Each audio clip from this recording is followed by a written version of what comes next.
আমরা যে আওয়ামী লীগকে ছাত্র নাগরিক রাস্তার মধ্যে তাদের রক্ত ঢেলে দিয়ে বাংলাদেশকে উৎখাত করেছি, আজকে সেই আওয়ামী লীগকে পুনর্বাসনের জন্য ষড়যন্ত্র করা হচ্ছে।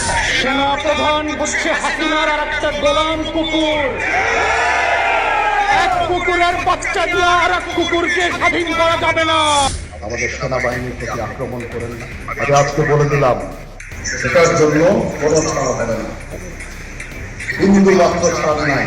সেটা বলেন আমার জন্য অনেক উঁচু স্তরের লোক, তিনি একটি বাহিনী চালাচ্ছেন এবং তিনি কোনো কথা না বুঝে বলেন না।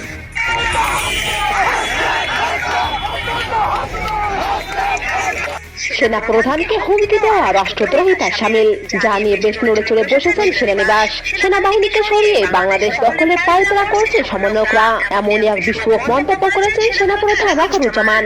তিনি জানিয়েছেন, দেশে যা হচ্ছে তা মোটেও কাম্য নয়। আমাদের দায়িত্ব জাতিকে হুমকির মুখে ফেলা নয়, বরং সংকটপূর্ণ পরিস্থিতি থেকে উত্তোলন করা।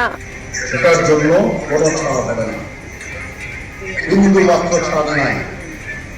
আমি আপনাদের পরিষ্কার করে দিচ্ছি, this is a disciplined force.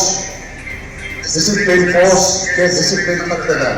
তবে হাসনাত আব্দুল্লাহর সাথে একমত পোষণ করে রাজপথে দাঁড়িয়ে সেনাপ্রধান ও রাষ্ট্রপতিকে চরম অপমান করেছেন ব্যারিস্টার ফুয়াদ। সেনাপ্রধান হচ্ছে হাসিনার আর একটা গোলাম কুকুর। এক কুকুরের বাচ্চা দিয়ে আর এক কুকুরকে স্বাধীন করা যাবে না। সেনাপ্রধানকে বলছি, আমরা লক্ষ লক্ষ আবু সাঈদ বুক পেতে দিয়ে ক্যান্টনমেন্ট উড়িয়ে দেব।